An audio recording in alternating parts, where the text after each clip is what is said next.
The allegations are that there was pressure from the supervisor, based on in the press release, to turn the drugs over to him for him to dispose of within the system. There was some suspicions about that, and the detective and the follow-up on that suspicion, that's when I was notified. So, no, because you understand something. This is what some public don't understand, is that when you look at the integrity of the officers, and we have officers that have not met, the bar we set for them, members of the sheriff's office points that out to members of the sheriff's office for appropriate action, such as in several arrests. If you look at the press release, how did they come out? The deputy reported improper contact by another deputy. The deputy reported improper contact that they saw a reference to a supervisor. Reported to a member of the Knight County Sheriff's Office, who in turn started an initial investigation, see if there's anything to that.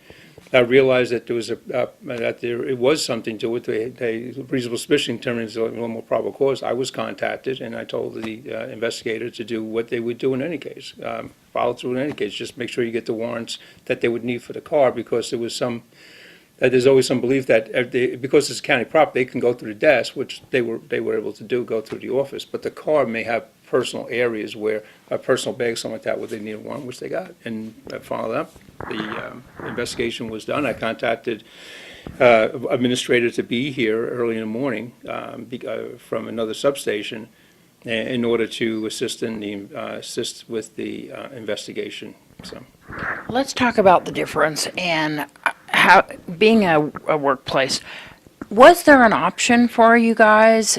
Is that even an option on the table that you could have possibly talked to or spoke to the officer and said, we're noticing some things, some things are happening, we're going to give you the option that you're going to take time off, administrative leave, and go get some help, or the arrest? Was that an option within the sheriff's office? Someone can go get treatment if they're having substance use problems. The law requires that people get treated. Like I said, is the Americans with Disabilities Act requires looks at certain things as a disability. When you commit a crime, different story. And not only that, but it's not a blank check. I mean, alcohol problems, okay. Drug problems, well, different story in law enforcement, really. So you have to look at whether what the substance abuse was illegal substance abuse or illegal substance abuse, and that's what we have to look at in law enforcement. Because if it's illegal, then there's criminal activity.